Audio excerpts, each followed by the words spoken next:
Hey guys, Creator Bard here with a video on how to utilize terrain and environment to enhance your D&D combat.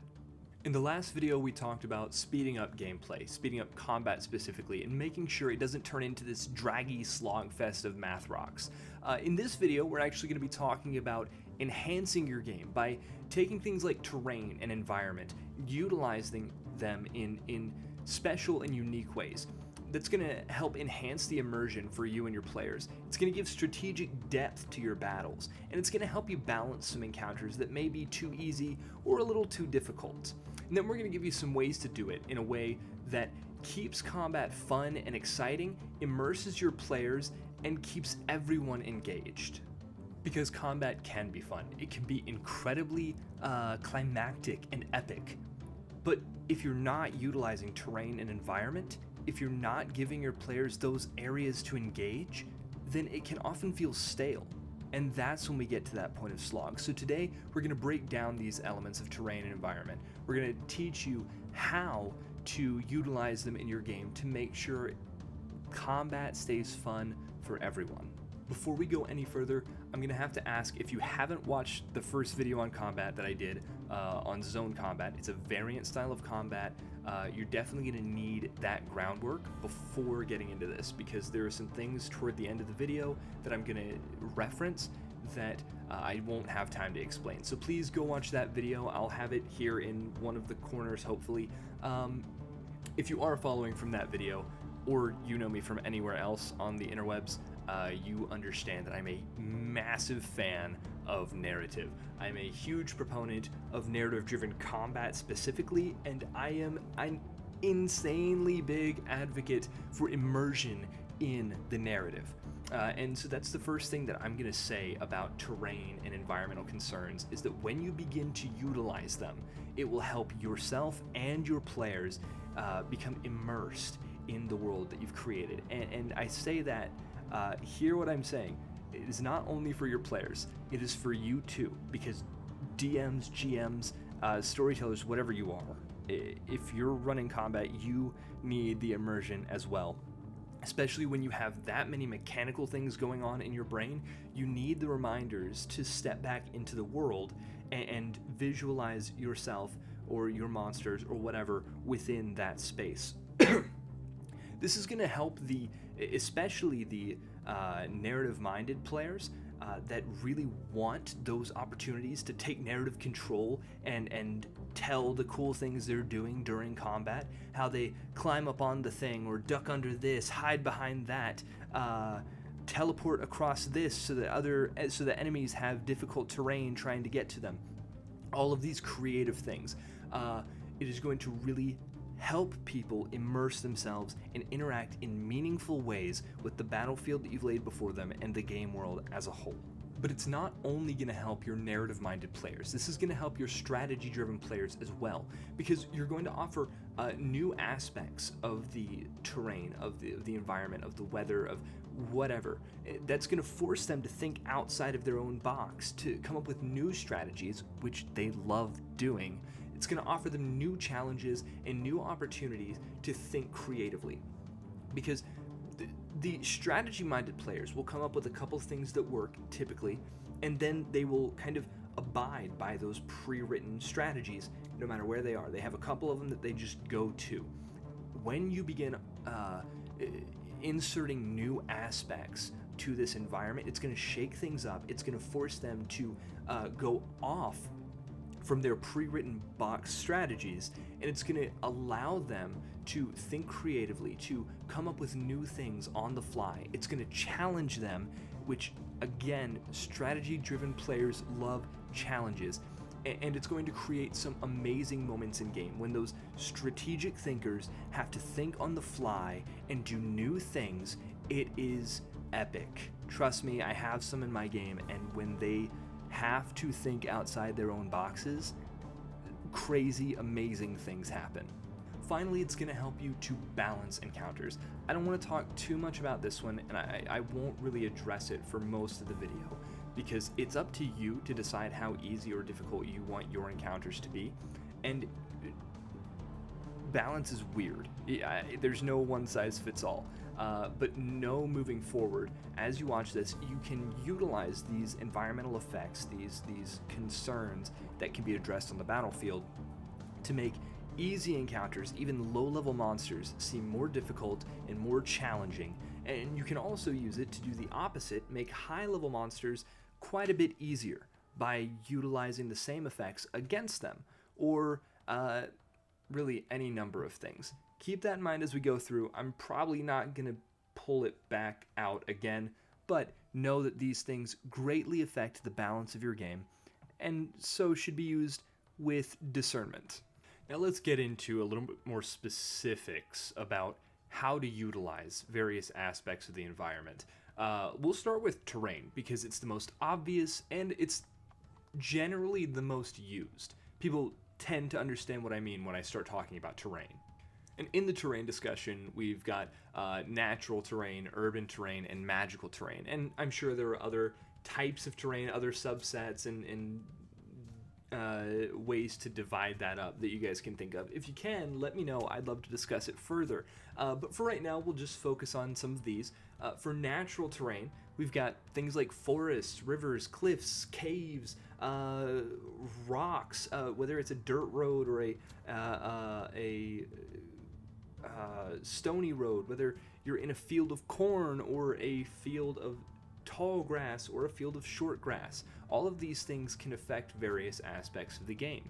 For instance, in a forest, you might have areas that are heavily, densely populated with brush and debris. That might cause difficult terrain. You also have trees to climb where people can get vantage points and hide. You have very large trees that people can duck behind for cover. Bringing into account the hide action, the half, 3/4 cover rules, and full cover, half, 3/4, and full cover rules. In rivers, you might have to resort to swim speeds or the swimming rules in the player's handbook. Or if it's shallow enough, it might also be difficult terrain, having your speed. Cliffs would affect things like the shove action and make them very useful depending on the situation. Caves may offer shielding and shelter from the elements, but you're going to be in a place where it's entirely dark, having to rely on torches, candles, or dark vision, which isn't what everyone thinks it is, but that's for another video. Urban terrain, on the other hand, is going to be things like buildings, bridges, alleyways, sewers, again offering various potential for obstacles, for verticality, things like scaling buildings, or utilizing ladders up scaffolding to get advantage on attacks, maybe. Alleyways that you can duck into, bridges, sewers. Again, in the sewers, you might be in a difficult terrain scenario. In some place like a sewer, you might also call for something like a constitution check, as the place is incredibly stinky, and just the overwhelming stench of what's in the sewers might overcome your players in a battle. Make that a low DC if you're gonna attempt that in a battle, because that would really suck if you didn't. Maybe something like a 10, that if they fail, they might pass out or have disadvantage on attacks even, or possibly, maybe, take some damage. But if they succeed, they're immune to it for the remainder of the battle. So you can start to see how in the urban sphere as well, you've definitely got terrain concerns that you might not think about, but can enhance your combat. Finally, you've got magical terrain, things like floating platforms, maybe enchanted runes on the ground or the walls, areas with wild magic, areas where some spells don't work. Maybe it's a fiendish area where divine magic just doesn't work, an aberrant area where druid's magic just doesn't work, a divine area where arcane magic seems to falter. These places can be unpredictable. They can be the rune might be invisible to the untrained eye, but have infinite numbers of effects depending on how creative you want to be.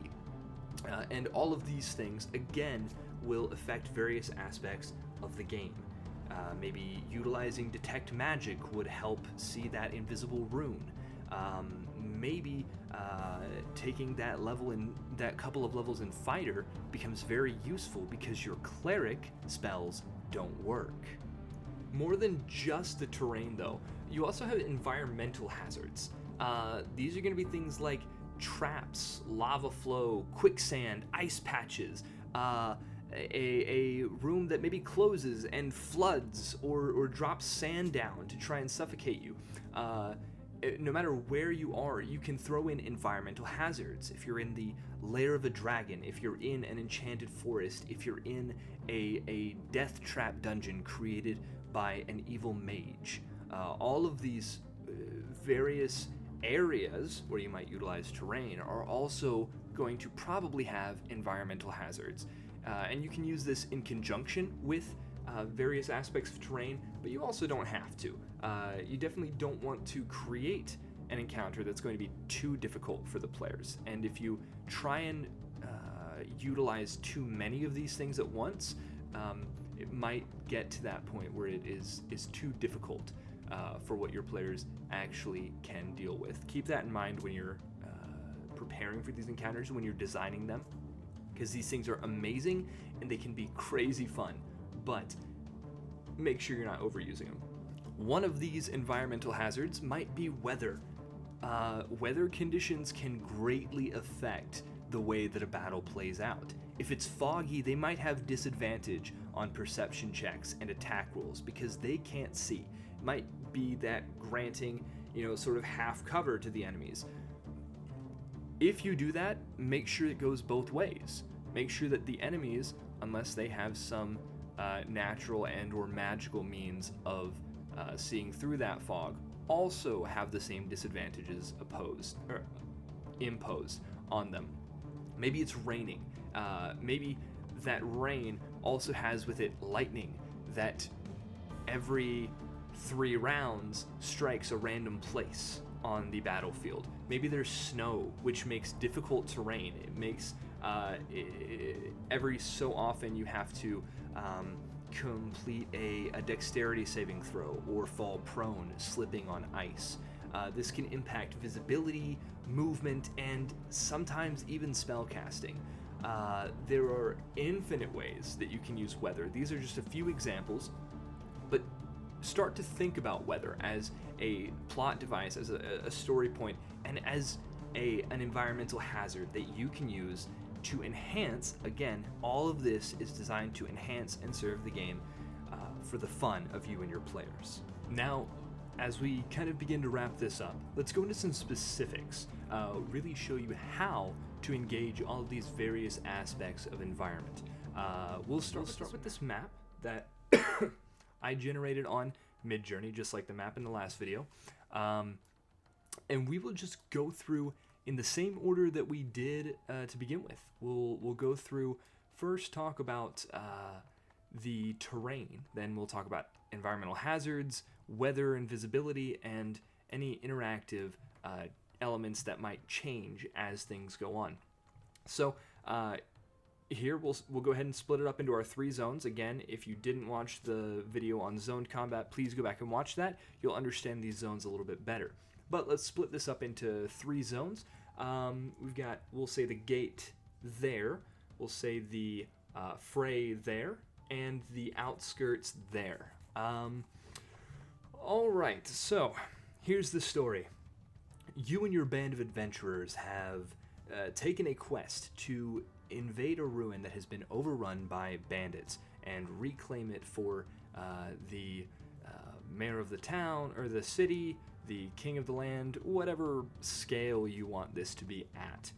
But it's a place that was meaningful to this area, this region, this settlement, and it has been overrun by bandits. You gotta reclaim it. Alright, so the players coming in might choose to enter from the outskirts, which is the typical means of entry, they might also attempt to enter from the other side, which would put them straight into the fray. When they arrive, when the lookouts for the bandits see them, they immediately send most of their men into the fray, which is why I've labeled it the fray. Alright, so let's break this down. Let's start with the outskirts and work our way inward with terrain. On the outskirts, we've got woods, we've got some brush, and we've got some general debris from the ruins. You move further in and you've got some stones. In the fray, you've got lots of debris at this point. This is where most of the ruins have crumbled into the fray area. And then in the gate, you don't have too much. You've got these steps here. You've got some more trees and other things you can interact with there. However, we'll say for the trees, you're going to be able to climb on those trees, right? You're going to be able to get vantage points. You're going to be able to hide behind them. This enacts the hide action and allows that to become useful. This maybe brings into focus the half cover, 3/4 cover, and full cover rules. Perhaps they might even get some advantage from being in a more dim light scenario. Who knows? The places where there are rubble, where there's debris, you're definitely going to want to make those specific areas difficult terrain. That's going to halve someone's speed, keep them from moving into the next zone without using the dash action, thus bringing in another mechanic that can be very useful. Finally, you've got a bottleneck there at the gate. In addition to the trees and general surroundings, you have a bottleneck there. You've got a wall that you can climb on, get up on top of, etc. Let's move on to environmental hazards. The environmental hazards here, there aren't too many from looking at it, but let's just go ahead and say this fire down here toward the bottom in the fray. It looks as though it could be a campfire, a bonfire, but let's shake it up a little bit, and let's say that is where a bonfire has begun to go out of control. Maybe after a couple rounds, it begins to become problematic. Let's say maybe 3 to 4 rounds, where this becomes problematic. Maybe the fire begins to spread and deals a bit of fire damage to anybody in the fray. Maybe the smoke begins too much and people begin to suffer from inhalation, forcing a constitution save or some damage or some other setback of your choice.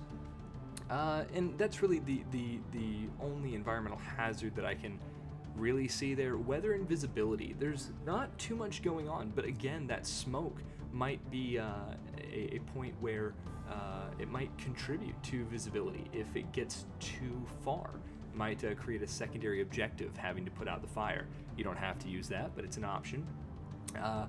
Visibility in the outskirts is going to be lesser than in the fray and at the gate. Just by virtue of the fact that there are fires, there are torches near the gate, and that light extends outward into the fray.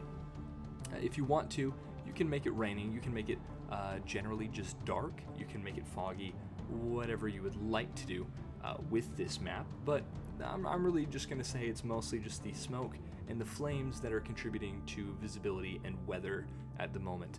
And then finally, any interactive / changing elements. We will say, again, maybe that bonfire down there that has gotten out of control. Perhaps at 3 to 4 rounds, it changes. It does something that shakes things up. It starts dealing fire damage. It starts decreasing visibility. It starts damaging players with poison damage as the smoke enters their lungs. Perhaps at another 3 to 4 rounds, the walls that are already not that sound, not that structurally integral, they don't have much structural integrity. Maybe any players within that area have to suffer some bludgeoning damage or make a dex save to avoid it.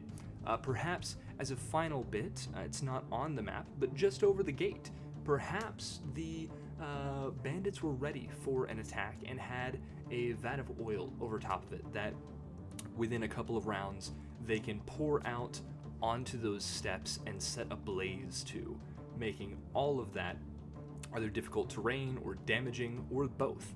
Even better if it's both. And it's that simple, guys. It is that simple to look at a map, look at your surroundings, or even think of a map, think of your surroundings, and generally pick out those areas, those things to think about, the environment, the terrain, the concerns that those bring up. And they're relatively intuitive as well. So if you just spend some time practicing doing things like this, then you will, it'll become much easier as you go. And you'll begin to learn when to use things, when not to use things, what sorts of things work in conjunction, what sorts of things maybe make it a little too difficult. So play around with it, and maybe if you think to, come back and share what you do. See how it goes. I hope this is helpful to you guys. I hope that it allows you to enhance immersion for you and your players, offer a little bit more strategic depth, and help maybe balance some of your encounters. As you do this, try to start small. Don't try and tackle all of this at once. It's going to overwhelm you, and it's going to probably make your combat worse. Maybe start with one of these elements.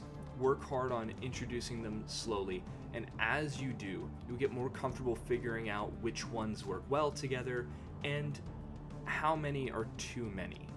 Because the goal of this isn't to impress your players, even though that's kind of a plus. It's not to show, how cool your world is. Again, a plus, but not the goal. The goal is to enhance the fun and engagement for everyone at the table, yourself included. Again, if I've missed anything, or if you just have your own stories that you would like to share, please let me know in the comments. I'd love to hear what's going on in your games and what's going on in the D&D space in general. If it's been helpful, if you've liked the video, please like, subscribe, turn on those notifications so that you don't miss any videos. If you found this helpful, stay tuned for the next video. We've talked about zoned combat and how to speed up gameplay. We've talked about the enhancement of your combat through environment, and next we'll talk about boss battles and how you can really make those boss battles feel like boss battles. That's about it, guys. Till next time. Gotta roll.